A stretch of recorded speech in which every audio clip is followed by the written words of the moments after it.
Gerardo Vázquez, quien es profesor de Comercio Internacional y de Derecho Fiscal de la Escuela Libre de Derecho y la UNAM, y Octavio Ochoa, abogado consultor especialista en fiscal. ¿Qué tal? Bienvenidos. ¿Cómo estás, Ana? Buenas tardes. Bueno, pues ante un panorama político en el que pues se ha hablado que la siguiente administración no va a incrementar los impuestos, no va a haber impuestos nuevos, se habla de que debe de haber una reforma para incrementar la base de contribuyentes, ¿no? ¿Cuál debe de ser la estrategia? Sí, efectivamente, Susana, yo creo que es una muy buena propuesta. Diversos organismos privados, como el IMEF y otras empresas, otros organismos lo han estipulado. Es una reforma fiscal integral. Esta reforma integral básicamente consiste en una disminución del impuesto a la renta corporativa, un IVA generalizado también, que se baje un poco el IVA de manera generalizada, para efectivamente ampliar esta base tributaria, ¿no? Que es lo que hemos estado esperando por muchos años. Así es, inclusive formalizar en este caso el mercado, o sea, los informales propiamente, ¿no? Okay. Adicionalmente a ello, se tendría que ver, o sea, la estructura, ¿okay? Cómo recaudar, ¿okay? Cómo ampliar en este caso la base, ¿no? Okay. Y ahí sería dar mayores facilidades, en este caso, a los contribuyentes, ¿no? Inclusive en la forma de ¿qué? Podría ser en este caso las declaraciones, que sea más amigable ese tipo de situaciones. Incentivos. Exactamente, dentro de estos incentivos tú mencionabas pues el bajar ciertos impuestos, ya lo ha mencionado Andrés Manuel López Obrador dentro de sus propuestas, sobre todo en la zona fronteriza, hacer una zona franca, bajar el IVA, bajar el ISR, pero entonces ¿cómo subsanar esas áreas en donde se va a dejar de recaudar cierto dinero cuando les decía que también no va a haber nuevos impuestos y no van a aumentar? Entonces, ¿cómo subsanar esa área? Sí, obviamente tiene que venir acompañada esta reducción de impuesto sobre la renta con el IVA generalizado, incluso en alimentos y bebidas, obviamente dejando una canasta básica aparte, pero sí con una tasa reducida. Se puede estar hablando de un 10-8%, ¿no? Es como se puede de algún modo compensar esta reducción del impuesto a la renta, de bajar de un 35% que está ahorita actualmente a un 21-20%, ¿no? Que son lo que se está planeando. Así es. En este punto de vista es igual, ¿no? Es fomentar las inversiones. Ok, fomentando las inversiones, bajando en este caso la tasa, o sea, la tasa general, o sea, para sea personas físicas, personas morales, ok, lo cual sí representaría un beneficio, ok, porque traería inversión, o sea, traería en este caso empleos y a su vez, o sea, se podría recaudar más. Esos son los beneficios. El problema conlleva es que, como lo comenta el IMEF, okay, no hay demasiado espacio para hacer una reforma fiscal. Okay, inclusive, generalizar el impuesto al valor agregado, okay, existe presión. O sea, técnicamente, como lo indica el IMEF, es viable, pero políticamente no lo es.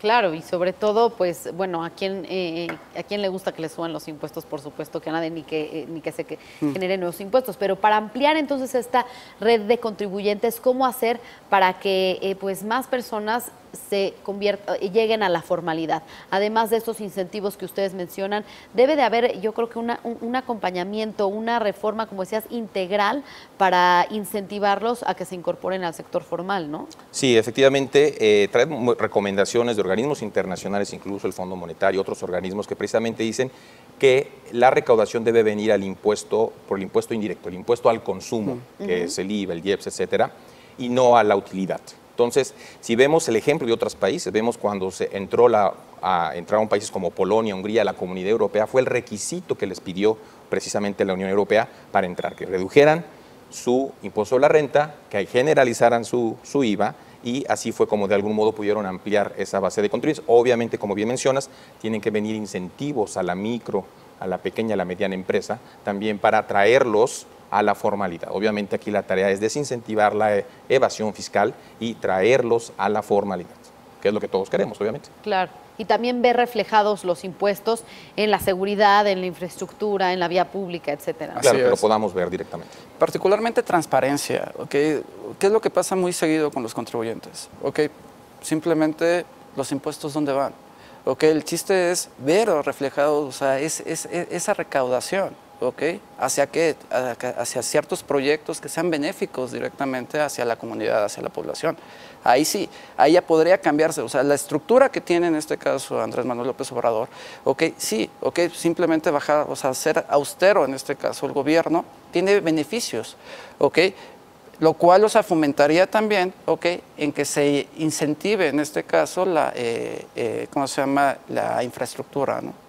Y también muy importante, esto ocurre en un momento en el que, pues hace unos meses en Estados Unidos se aprueba la reforma fiscal, que pues de cierta manera nos hace menos competitivos, ¿no? Sí, definitivamente, bien lo mencionas, se fueron hasta el 21%. Entonces, ¿qué va a pasar con las subsidiarias aquí en México de empresas estadounidenses? Pues bueno, tienen que permitir, México tiene que poner esa parte de competitividad al mismo nivel, porque si no, entonces no van a poder acreditar, ¿no? Y van a estar pagando más impuesto aquí en México del que debieran. Entonces, para que México no pierda esa competitividad, tenemos que hacer un esfuerzo y poder hacer esa reducción, que es, no es más que la expresión del principio de Arthur Laffer, que precisamente es bajas el impuesto para impulsar la economía, que por eso lo hizo el señor Donald Trump y ahorita pues es uno de sus grandes éxitos.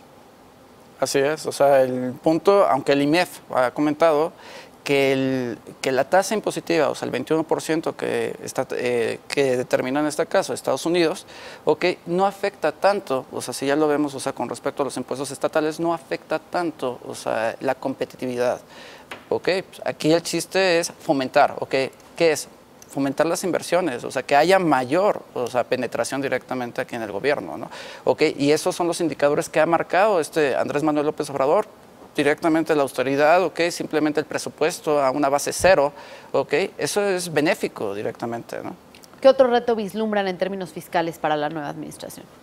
Bueno, se está planteando también la desaparición del ramo 23, precisamente para un ahorro de 200,000 a 300,000 millones de pesos, precisamente con la parte discrecional, para que todo eso pueda transparentarse y pues se pueda apoyar. Obviamente pues van a faltar, nosotros pensamos que efectivamente echas a andar la economía a través de esa baja de impuestos corporativos, impuesto a la renta, y evidentemente puede venir un acompañamiento, como bien menciona Octavio, con la parte de hacer fácil el pago de impuestos. Actualmente pues está muy complicado, necesitamos un contador al lado para hacerlo, y entonces pues debe ser todo mucho más sencillo para que cualquier persona física o moral se sienta motivada y decir, bueno, ahí está mi declaración y no debo tener mayor problema para hacerla, ¿no? Entonces un acompañamiento en esta parte, que sea en general el pago, el principio del IVA, de que efectivamente pues se quiten las exenciones, lo de la tasa cero se elimine por las grandes cantidades de devolución que se tienen que hacer, ¿no? Entonces es un conjunto que obviamente estamos esperando desde hace mucho tiempo que se pueda implementar, y como bien dice Octavio, el IMEF ha hecho una excelente labor con este listado de propuestas. Octavio. Aquí uno de los puntos medulares sería el Consejo, la implementación del Consejo Fiscal Independiente o autónomo. Aquí, o sea, se pedía en este caso, vigilar, que se lleve a cabo el presupuesto, o sea, y tener, o sea, en este caso, garantías con objeto de que no exista mayor endeudamiento en los estados. Eso sería uno de los puntos. ¿Qué retos podría haber cómo se podría llegar? Es técnicamente mejorar en este caso el sistema de coordinación fiscal, que tenga una mayor recaudación en este caso las entidades federativas. Ahí hay una propuesta, estuve escuchando ahí por parte del IMEF, modificar, subirle 1% al impuesto al valor agregado, al ISR en cada entidad federativa, lo cual repercutiría, pues, ¿en qué? O sea, mayor capital, podríamos decir, ¿no? Y una verdadera coordinación fiscal, precisamente una de las propuestas que está ahorita, si bien recuerdo, es del PAN y del PRD, ya por medio del senador Héctor Flores, es precisamente que lo que es el impuesto de pequeñas, medianas empresas sea administrado, sea recaudado por los estados, y dejamos el de grandes contribuyentes para la federación. Esa sería una verdadera coordinación que ya involucras a lo que es básicamente estados y federación, y que obviamente ya se van a dar una verdadera repartición. Bien, sin duda, pues muchos puntos a trabajar en esta nueva administración en torno pues al tema fiscal. Entonces, como conclusión, ¿cuál debería de ser la prioridad, el primer paso a dar en la siguiente administración en términos fiscales? Bueno, desde mi personal punto de vista, definitivamente es la baja impuesto a la renta, una baja que pueda hacer incentivar la economía, como al principio Arthur Laffer, y obviamente que venga acompañado con todas estas reformas que estamos sugiriendo de facilitación de pago de impuestos. Igualmente, o sea, yo insisto, es fomentar en este caso las inversiones, o sea, en este caso bajar en la tasa impositiva, mejorar en este caso el sistema de coordinación, ya está un poco obsoleto, podríamos decirlo así, y otro de los puntos medulares, dar y observar cómo sería el momento, para poder recaudar más. En este caso, las posturas o las políticas que tiene ahorita Andrés Manuel López Obrador en cuestiones de los servidores públicos y demás, pues vamos a ver, o sea, simplemente el IMEF indica que son 5,000 millones, o sea, él le requiere 500,000 millones, ok, ahí se tendría que ver, o sea, el reto y tendremos que observarlo, ¿no? Bien, pues muchas gracias por este análisis, Gerardo Vázquez y Octavio Ochoa. Gracias por acompañarnos, muy buenas tardes. Muchas Gracias a ti. Gracias. Con esto hacemos una